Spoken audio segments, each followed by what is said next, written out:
नमस्कार, YouTube channel में आप सभी लोगों का बहुत बहुत स्वागत। मैं रामनरेश दुबे। आज आप लोगों को आप जानते हैं जैन सन्यासी महावीर स्वामी जो तीर्थंकर थे उनके बारे में। तो उनके जीवन का विरक्ति का महान कारण और महान जो केंद्र बिंदु बनकर रह गया, एक हृदय विदारक घटना उनके जीवन को मुक्ति की ओर ले गया। जानते हैं कौन सी घटना है? जब महावीर स्वामी लद्दाख की पहाड़ी नदियों में वर्षा के दिनों में एकांत मुद्रा में जो है एकांत भाव से बैठे हुए थे, तो उनके मन में आ रहा था कि सारा संसार दुख का सागर है। जब ऐसी सोच रहे थे, उसी समय खचाखच मछलियों से भरे हुए वह पहाड़ी नदी था लद्दाख का, जिसका संबंध सीधा समुद्र से था। और वर्षा के दिनों में बहुत ही मछलियों से भर जाती थी और विदेशी जो मेहमान पक्षी हंस उस करोड़ों की संख्या में उस लद्दाख की नदियों में आ जाते थे।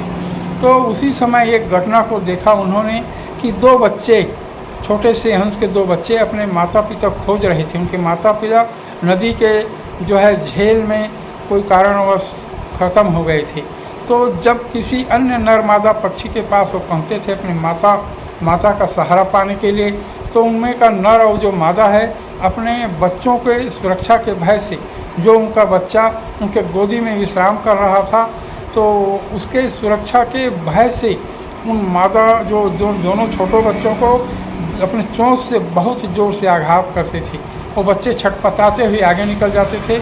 जब दूसरे जो नर मादा के पास पहुँचते थे, वो भी ऐसे आघात और चोट करते थे। ऐसे घायल होते दोनों बच्चे बहुत दूर चले गए।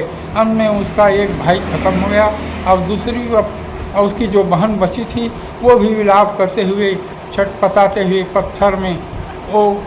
पत्थर के जो चादर है उसमें जो वो भी छटपटाते हुए वो भी ख़त्म हो गई। जब इस घटना को उन्होंने देखा तो उन्होंने सोचा कि संसार में सभी जीवों का जो है जीवन केवल दुख के सिवाय कुछ नहीं है। संसारी जीवन में भी ऐसी ही दुख है। उन्होंने अपने जीवन काल में भी अनुभव किया था कि जो अनाथ बच्चे हैं उनके कोई नहीं होते। वो अनाथ बच्चे अपने जीवन में धक्का मुक्की खाते, निराश और अनियंत्रित होते कुछ समय जीवित रहते हैं या लंबा समय भी जीवित रहते हैं, तो भी उनका जीवन केवल शोक और दुख और निराश से भरा हुआ होता है। अनाथों का कोई नहीं होता इस संसार में, ऐसा उन्होंने अनुभव किया और इस संसार से उन्हें विरक्ति हो गई। जय हिंद।